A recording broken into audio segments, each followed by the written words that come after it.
Number 10. Werewolf by Night. One of the first appearances of Moon Knight actually involved a two-part fight with none other than Werewolf by Night. What a brutal introduction to the Marvel Universe. This fight turned team-up took place in Werewolf by Night issue 32 and issue 33 in the 1972 series, the first series of Werewolf by Night. Here Moon Knight made quick work of Werewolf by Night, not just tormenting him with punches, but also with scathing insults besides. How rude.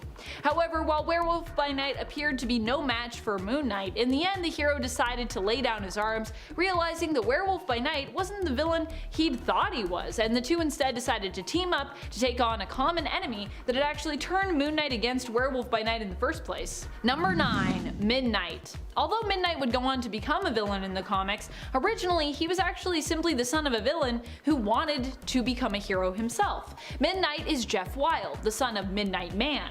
Moon Knight fought against and defeated Midnight Man, and Jeff ended up confronting Moon Knight as a result. But in the end, Jeff decides to actually work with his father's enemy, wanting to become a hero like Moon Knight, and ending up as his sidekick for a time, until he appeared to be disintegrated by number 7 of the Secret Empire. Not to be confused with the Marvel event Secret Empire. This is a group, not an event. Midnight, however, would return and end up fighting Moon Knight, Spider-Man, and a team of heroes, wanting revenge on his former partner who he believed had abandoned him after his supposed death. Of course, Moon Knight probably just thought he was dead, but you know how it is when you're not actually dead, and you're like, you should have known that I wasn't really dead, man, even though it looked like I was disintegrated. This version of Midnight was a cyborg who had also been trained by and kind of brainwashed into joining the Empire. In the end, Midnight was defeated by Moon Knight with some pretty vital help from Spider-Man, and the convenient assist of Empire's headquarters collapsing.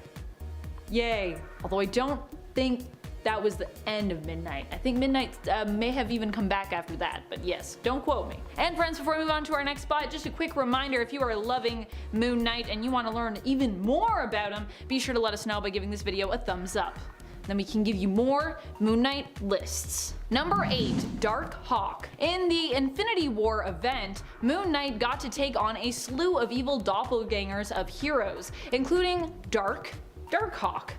A lot of these fights are short, but it's neat to see Moon Knight take on so many alternate versions of Marvel superheroes at once. For those not familiar, DARKHAWK is Chris Powell, once a teen who stumbled upon a mysterious amulet and was forever changed by it, becoming the hero DARKHAWK. The amulet allows Chris to swap his consciousness with that of the DARKHAWK android, Shi'ar tech melded with magic, which comes with super strength, speed, durability, flight, a form of self-healing, concussive blasts, and more. In the end, DARKHAWK proved no match for Moon Knight, who made quick work of him by smacking him with his adamantium staff, or truncheon if you will. That's what he prefers to call it, truncheon. I think I'm saying that right too. It's not trunch eon, is it?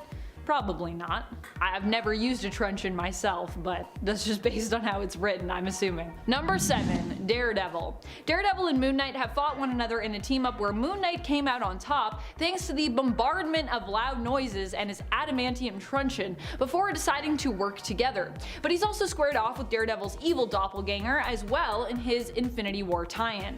Here Moon Knight has some help from other heroes, but also ends up being the one to take down evil Dop DD, as well as a whole slew of others who gang up on him in the end. Though thankfully he is shortly thereafter joined by some reinforcements as other heroic colleagues show up to help with basically the army of evil doppelgangers that are wreaking all kinds of havoc still. These doppelgangers, they never end, they're endless. Number 6. Black Knight. Another evil doppelganger that Moon Knight comes up against during the Infinity War tie-in is Black Knight. Now granted, this isn't the real Black Knight, but it is a version of him. Black Knight and Moon Knight squaring off is also something that is just neat to see because they're both kind of like opposing knights in terms of design at least. Black Knight is a medieval inspired knight dressed all in dark, Dane Whitman, who typically fights with the ebony blade, and Moon Knight is an Egyptian inspired mummy looking dude dressed all in white and here fighting with his adamantium staff, though Moon Knight fights with a slew of different weapons as well in the comics. Number 5. Deadpool. Wade Wilson is known for being pretty unstoppable with his healing factor and his rad merc moves, but not so unstoppable that Moon Knight can't stop him. These two duke it out as a result of a misunderstanding in Vengeance of Moon Knight issue number 7, and fought once more in the next issue over a difference of vigilante ideologies in issue number 8. Moon Knight both times makes pretty quick work of Deadpool, not being able to fully kill him of course because of his healing factor, which is kinda just what Moon Knight wanted and needed anyway in this fight. Someone he could go all out on without the fear of killing them. So it's kind of a perfect match. The other thing that makes these two going head to head so interesting is the fact that they both have their own mental health issues and both are known for hearing and talking to voices in their head, which makes for some pretty cool moments and pretty fun dialogue. As different as Deadpool and Moon Knight are, they share a lot of similarities as well. There's a lot of neat overlap there, even though they're very different. Different but similar. Number 4, Beast. During his Infinity War tie-in, Mark Spectre Moon Knight issue number 43, Moon Knight also faces off against an evil doppelganger of Beast, aka Hank McCoy. The battle ends up being more tricky than when he faced Black Knight. Moon Knight actually has to employ some quick thinking to beat Hank's evil alternate, and it seems that both are evenly matched momentarily, with both applying lessons they are learning about one another in battle to their tactics. However, in the end, Moon Knight manages to out-strategize even the evil version of one of the most intelligent X-Men members. After Moon Knight defeats Beast's evil counterpart, Hank himself congratulates him for his quick thinking, complimenting his style. Real Hank, not a evil Hank, just to be clear. Number 3, Black Panther. Well, really, Moon Knight survived a fight with Black Panther, but just as it seemed he was defeated, he did get back up and end up with the Phoenix Force merged to him, so I think we can call that a win for Moon Knight. If a fight ends with you getting an insane level of power like the Phoenix Force, you're winning, at least in the long run in my mind, even if you had to take a smackdown on your way to getting said power. These two duke it out in issue number 36 of the 2018 Avengers series, which I believe is considered volume 7. Moon Knight seems convinced that Black Panther is not himself, but is actually Mephisto, and fights against his Wakandan teched-out suit, as well as Black Panther's own fighting skills, prowess, and power behind said suit. In the end, Black Panther ends up knocking him to the ground, but decides not to end Moon Knight. However, Moon Knight is then still able to finish his prayer and is rewarded with the Phoenix Force, which bonds with him, making him nigh invincible. Number 2, Spider-Man.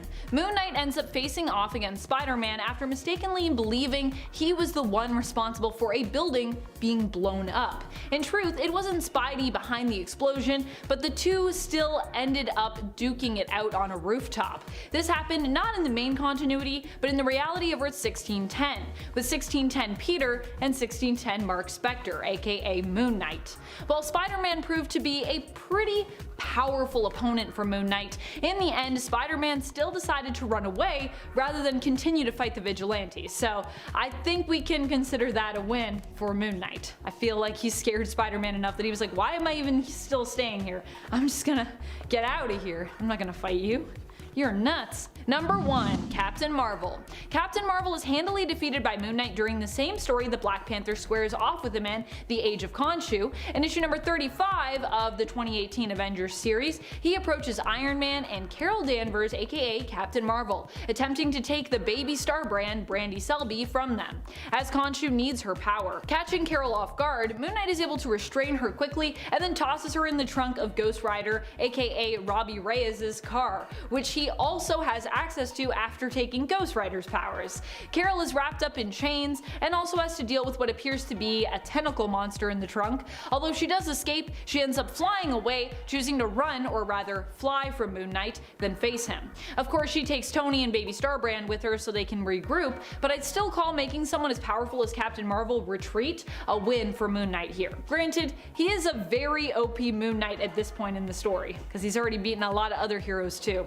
Which is why we should maybe do a part 2 to this list, because there's some that I didn't get to mention. In a 10, Werewolf by Night.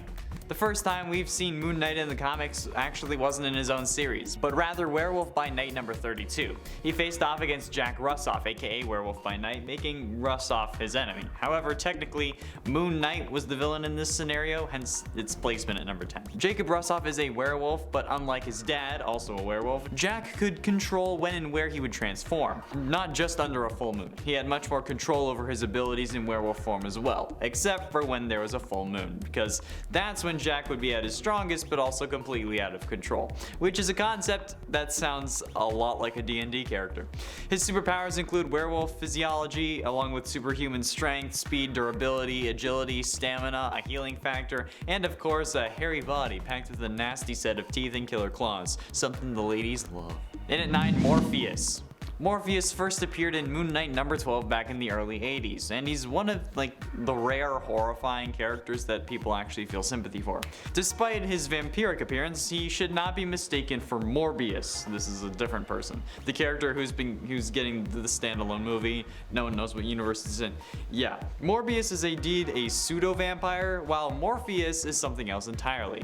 His real name is Robert Markham, and he got sick from an old virus that caused segments of his DNA to be inhibited by the virus. He sought medical attention, and Dr. Peter Alron gave him an untested drug to help him, but it all backfired, causing Markham to change dramatically appearance-wise while also taking away Markham's need for sleep and giving him unfathomable psionic powers. However, the lack of sleep rendered him crazy, after which he had taken the alias Morpheus after the Olympian god of dreams.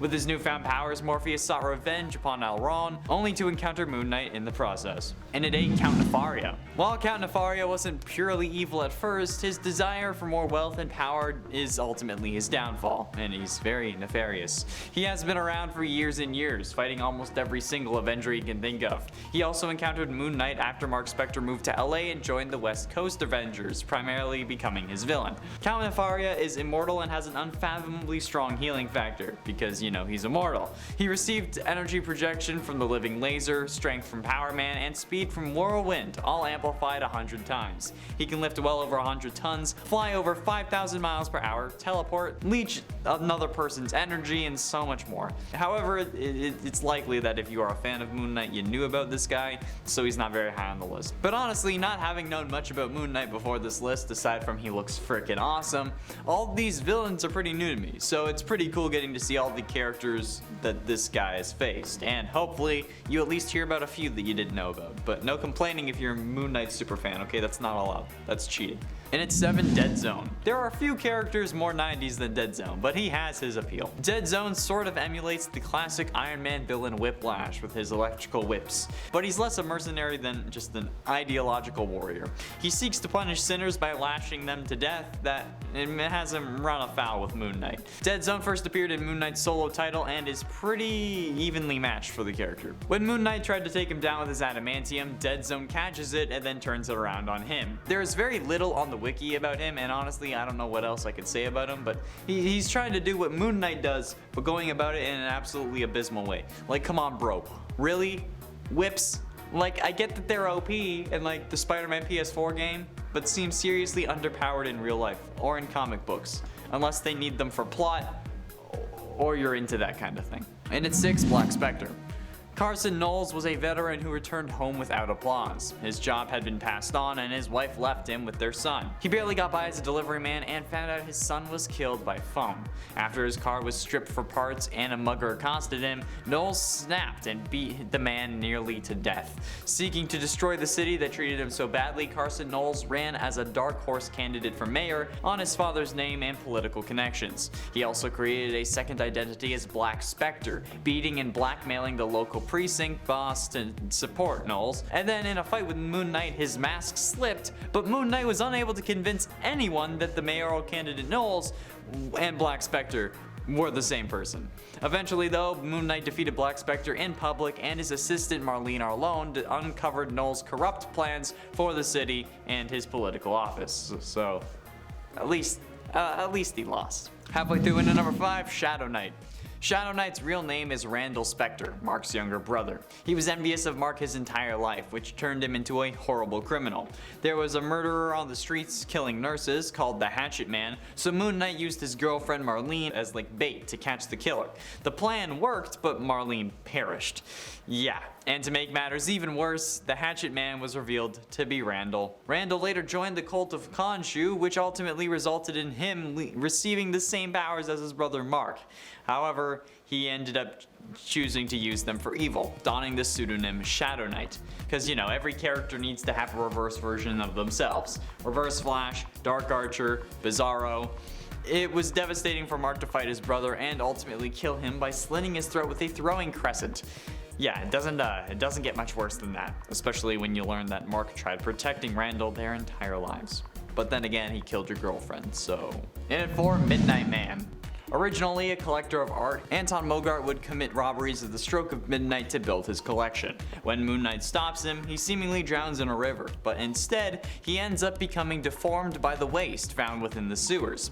Then he goes insane and starts collecting trash, and teams with Bushman to defeat their sworn enemy. When Midnight Man finds out he's dying from cancer, he decides to find his son, hoping that he can share some of his final moments with him. Mogart does what he can to stop his son from turning to a life of crime like he once did, and in the wake of his death, he becomes the hero Midnight. It didn't last, and he ended up becoming a cyborg for the Secret Empire, which, while sounding bad, I think it would be kind of cool, like, to be a cyborg. Like, as long as I still have, like, my free will, and my programming isn't controlling me, because that just doesn't sound like fun. Like, I want to be able to turn my arm into a giant cannon. That'd be great. Someone tries to mug me, I'm just like, sorry. Getting close to the end in number 3, Seth Falcon. He belongs to a Scottish sect of Knights Templar and has several amazing powers. I'll never do that accent again. Falcon first appeared in Mark Spectre Moon Knight number 43. Seth Falcon is immortal, has superhuman strength and stamina, but his strongest power is his touch. Using his clawed fingers, Falcon can drain the life force out of any living being, aging them in the process. If he holds his grip for long enough, Seth can drain the entire life out of somebody, all of it, turning them into a rotted skeleton. However, there's a catch. Due to biofeedback, the draining process backfires if Seth uses it on anybody who shares his DNA code, even partially. Simply put, he can't drain his relatives because it causes a series of issues that then hurts and weakens his powers. And yep, that's right.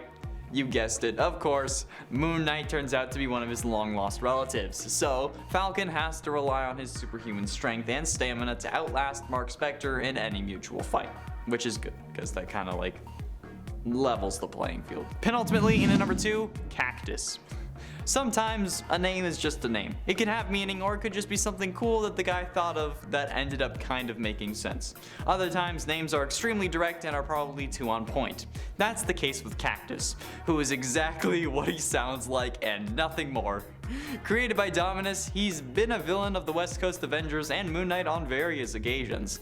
Punching him definitely stings, but beyond that, it doesn't take all that much to break him or chop him up, because, you know, he's a cactus, which has actually happened before, though he can regenerate lost limbs, which I don't know if cactuses can do or cacti can do, but yeah, he's without a doubt one of the lamest villains in the Marvel Universe, but in my opinion, that makes him one of the coolest. This guy is literally a cactus, and that's hilarious. A couple years ago, the girl I was with at the time and I came up with a superhero that we called Cact Guy, who was basically in essence Cactus, and we didn't know that it was actually a thing. But it's funny to me that someone actually made this and then put it in the goddamn Marvel Universe. That's hilarious. That's amazing. And Cactus is my new favorite villain ever because of that. Hashtag Cactus in the MCU. And finally, in at number 1, Hunter's Moon. Dr. Batter was born in Luxor, Egypt, to 2 doctors and was an excellent student throughout his life, eventually becoming a doctor as well. He grew to become a very rational and serious person who didn't believe in any higher entities, despite still attending prayer and studying the Quran and the Hadith. This all changed when he was attacked by vampires and left to die on the streets, at which point he met the Egyptian moon god Khonshu. Dr. Batter survived and became a worshipper of Khonshu, who fancied himself the god's second highest priest, and opposite of Mark Spectre. After learning that Moon Knight had taken in vampires under his protection, Dr. Batter terrorized the Nightwalkers to get his attention. Hunter's Moon eventually confronted Moon Knight, chastised him for taking in enemies of Khonshu, and expressed his intentions to correct him. Dr. Batter beat Moon Knight and invaded the Midnight Mission to kill the vampires, but Spectre recovered and knocked him unconscious after attacking him from behind.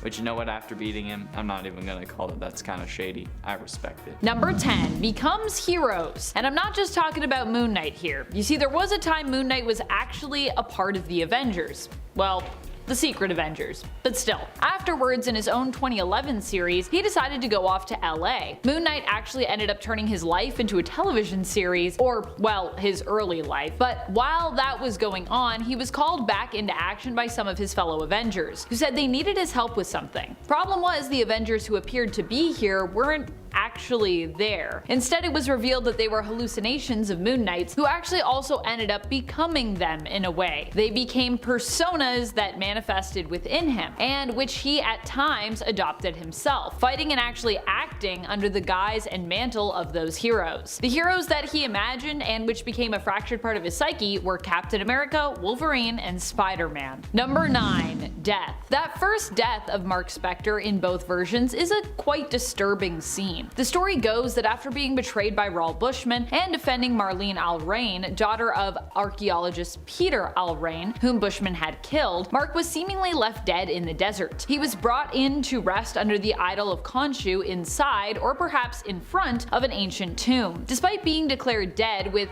no discernible pulse or heartbeat, somehow Mark made a miraculous recovery, and it is heavily implied in that first telling of the tale in issue number 1 of the 1980 Moon Knight series that his recovery is actually thanks to the spiritual and supernatural. In the 2016 series retelling of this moment, Khonshu actually speaks directly to Mark and offers him life or death. When Mark chooses life, Khonshu then reveals that as a result of his gift, Mark will actually act as his hands, his eyes, his vengeance. Very eerie stuff. And friends, before we move on to this next spot, if you are loving this list and you want even more Moon Knight lists, you know that there is much more to talk about. Be sure to let us know and we will give that to you. Hit that like button, friends. Do it. Number 8. Unkillable Moon Knight. One of the scariest things about Moon Knight in general as a character is that he's so completely relentless and seemingly unstoppable. It makes you question if he's really human and sometimes if he's even real. Moon Knight has at times questioned whether or not Khonshu is real or a hallucination, and he's also wrestled with the personas residing within him as he tries to navigate the truth about who he is as a person. There was also a time that he even claimed he wasn't real, messing with the minds of readers and opponents alike. In issue number 2 of the 2014 Moon Knight series, Moon Knight is chasing down an opponent, being fired at continuously as he pursues. While he is grazed by one of the bullets, he also seems to impossibly dodge them otherwise, and this is as his enemy empties his clips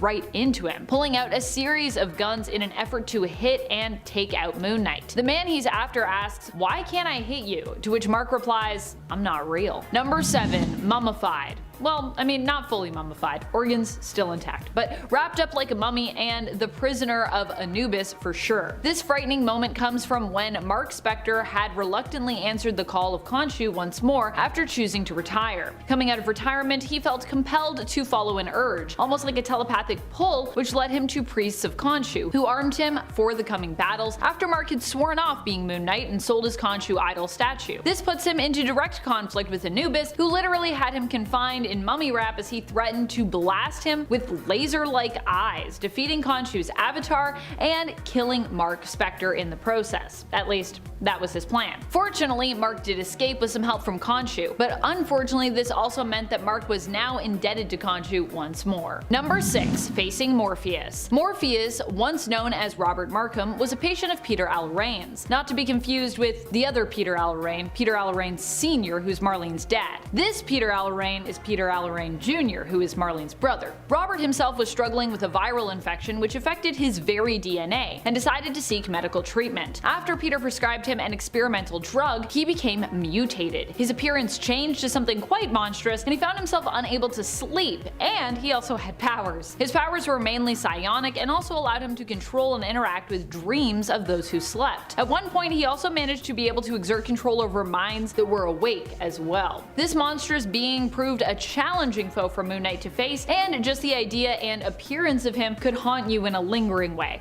Kinda like how a horror film does. Number 5. Daddy Khonshu. One of the creepiest visits I think Mark has gotten from Khonshu is still the first one, especially as this visit only highlights the fact that we're not really sure at this point if Khonshu is completely real or simply a manifestation of Mark's psyche, like his other identities. Khonshu first visited Mark when he was just a boy, and his father was meeting with a specialist about getting Mark treatment for his dissociative identity disorder, which Elias had noticed manifesting through Mark talking to seemingly imaginary friends. Makes me actually wonder if that is a sign of DID or not. I had a lot of imaginary friends when I was a kid, and is having imaginary friends an early sign of the potential to develop something like DID? I had like 3 or 4 of them growing up myself. As Mark listens to the door to hear what his father and the doctor are saying to one another, he's approached by someone who turns out to be Khonshu. Khonshu doesn't just say hi or even boo, but instead disturbingly claims that he is Mark's true father. Oh boy. Number 4, branding. And not in a marketing way. Well, I guess it's kind of a form of marketing actually. Really disturbing form of marketing perhaps. This revelation comes to us from the 2006 volume of Moon Knight, which is a lot more edgelordy from what I've seen of it personally. Here Moon Knight takes to marking his victims by carving a crescent moon into their forehead. Reminiscent of DCEU Batman branding his criminals with the bat symbol, but a lot more gruesome, because you're literally carving something into their forehead. This really showcases how Moon Knight uses fear and intimidation to fight against criminals, and also feels that he is so in the right that he gets to decide who should live or die,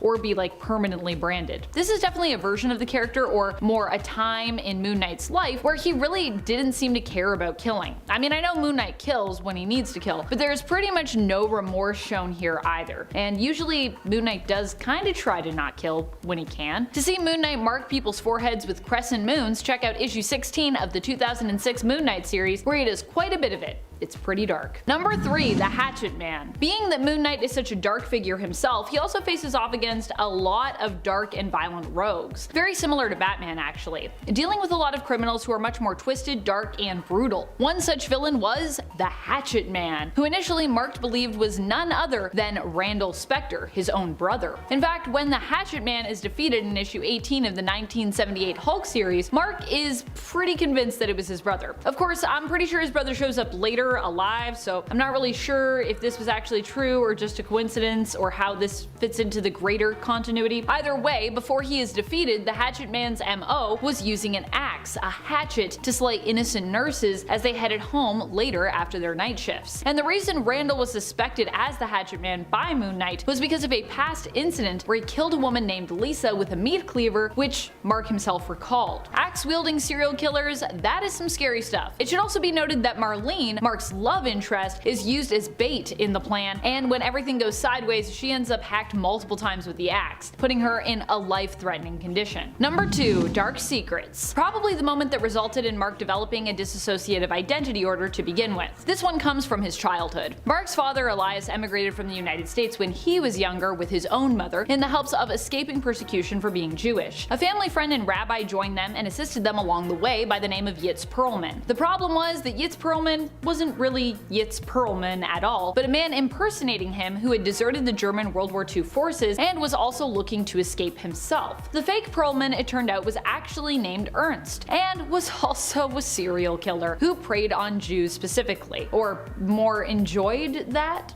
That was more the thing that he liked the best. Which young Mark one day happened to find out by accident. He managed to escape Perlman's clutches, only for Perlman to disappear afterward, once more escaping justice. Number 1, Face Off. If you're familiar with Moon Knight and Mark Spectre, then you know that Raoul Bushman is one of his greatest enemies in the comics. Bushman in the comics is the one who basically is responsible for Mark becoming Moon Knight in the first place. At least, that's how it initially went. I mean, there was a lot of stuff that was added after, but initially, he was a big part of that. He was the one who seemingly killed Spectre, who was then laid to rest beneath an idol of Khonshu and miraculously recovered, becoming his avatar. This was after Bushman betrayed the group that he and Mark were both a part of, looking to take the riches of one of their expeditions for himself, and threatening the life of the woman whom Mark would later fall in love with after killing her father. At one point, Raoul and Moon Knight face off against one another in a brutal fight, where despite getting both of his knees shattered, Moon Knight still managed to defeat Bushman, and even removes his face using one of his crescent moon darts.